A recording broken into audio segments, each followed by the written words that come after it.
બધાયને વચનો આપી ચૂક્યો છું. ગરુડજી, હનુમાનજી, રૂક્ષ્મણીજી, આ બધાને વચનો આપી ચૂક્યો છું. આ બધાને મારે સાથે લઈ જવાના. પણ મારા મોટા ભાઈ બલરામને ખબર નથી એ અતિ ક્રોધી છે. તો લાય એમને બોલાવીને આયા વાત કરું.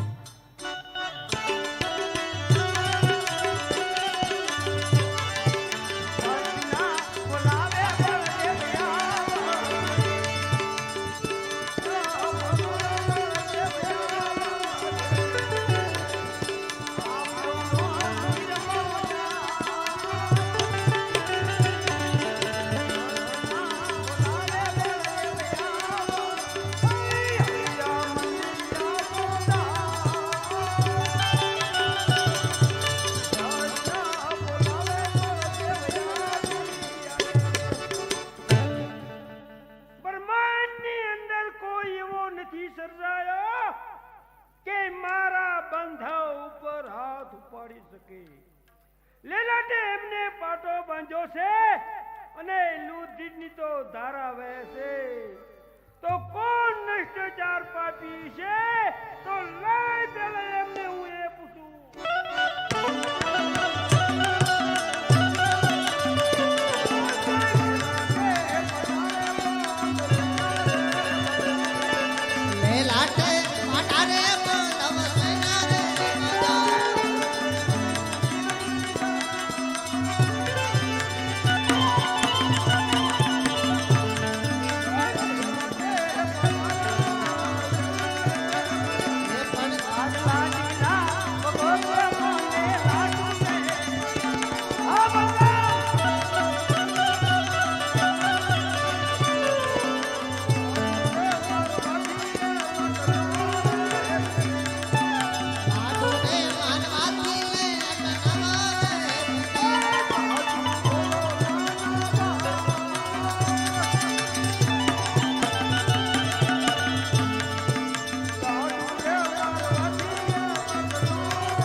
નથી એને હું નષ્ટચાર કરી દઉં અને જો આજ્ઞા કરો તો આપ પાતાળ બંને એક કરી એને હું આપના ચરણોમાં હાજર કરી દઉં બંધવ, હાજર કરી દઉં. મોટા ભાઈ, આયા તમને કોઈ સહાર કરવા માટે નથી બોલાયા. તો શા માટે આયા મને બોલાયો છે બંધવ? શા માટે? પોકરણગઢમાં અજમલ રાજા રાજ કરે છે, એના ઘરે જન્મ ધારણ લેવાનો છે. અરે બંધવ, હું કહું તે તમે સાંભળો.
પોકરણગઢની અંદર આવું એની મારી કોઈ ના નથી, પણ આપ મારી સાથે આવો તો જ હું પોકરણગઢની અંદર આવીશ.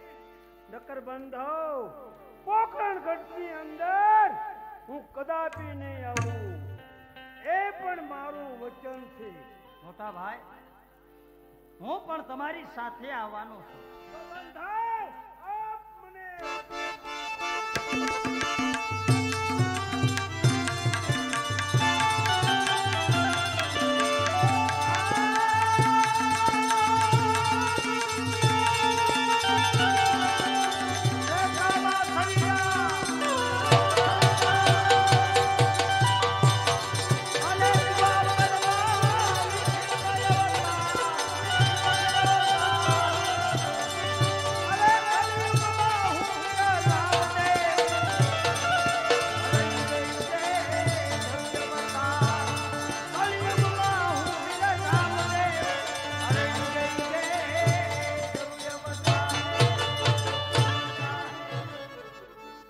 ભાઈ, હું પણ તમારી સાથે આવવાનો છું. તો બંધવ, આપ મને વચન આપો. આ મારું વચન છે. બહુ સારું નાના ભાઈ.